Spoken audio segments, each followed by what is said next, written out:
معزز عدالت نے سزا سنائی ہے۔ پیپلز پارٹی ایک جمہوریت پسند جماعت ہے اور ہم کسی بھی وزیر اعظم کی سزا میں یا کسی کو تکلیف ہو اس میں ہم خوش نہیں ہوتے، اور نہ ہی ہمیں کوئی خوشی ہے کہ ان کی اہلیہ جو ہے جو کہ خاتون ہے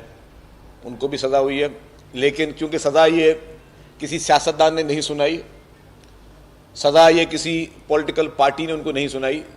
یہ ملک کی عدالت اور ملک کے قانون نے سنائی ہے، اور یہ وہ قانون ہے جس کا عمران خان سہارا 3.5 سال لیتے رہے اور اپنے مخالفین کو چن چن کر نشانہ بناتے رہے ہیں۔ حالانکہ جیسے میں نے کہا ان کی اہلیہ کے بارے میں نہایت ہی قابل احترام ہے ہمارے لیے، وہ بشمول اس کے کہ ہم سیاست میں کہتے ہیں کہ گھر کی خواتین کو نہیں آنا چاہیے، اس طرح نہیں لانا چاہیے، یا اگر کوئی بھی چیز ہے تو خواتین کو نہیں اس میں کرنا چاہیے، لیکن عمران خان نے اس چیز کا پاس نہیں رکھا کہ باقی لوگوں کے گھر کی خواتین بھی خواتین ہیں۔ آپ کو ہمیں یاد ہوگا کہ کس طریقے سے عید کی رات کو پاکستان پیپلز پارٹی کی لیڈر محترمہ فریال تالپور صاحبہ کو ہاسپٹل سے جس طریقے سے مین ہینڈل کر کے لے کے جایا گیا جیل پہ، میں سمجھتا ہوں نہایت ہی شرمناک واقعہ تھا، اور اس وقت خان صاحب اور ان کے جتنے بھی ترجمان تھے وہ خوشی منا رہے تھے کہ کس طریقے سے کسی خاتون کی تذلیل کرنے کی کوشش کی گئی۔ ان کے حوصلے بلند تھے، ان کے حوصلے ہمت تھی کہ انہوں نے ساری چیزوں کو فیس کیا۔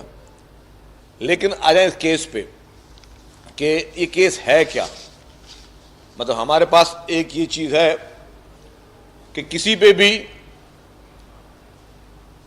کوئی جیل میں چلا جائے تو ایک ہمدردی کا کارنر پیدا ہوتا ہے۔ حالانکہ ہماری لیڈرشپ نے 11 سال تک جیلیں کاٹی ہیں،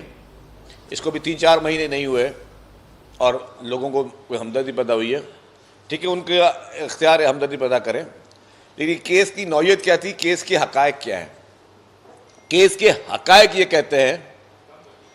کہ توشہ خانہ جس میں تحفے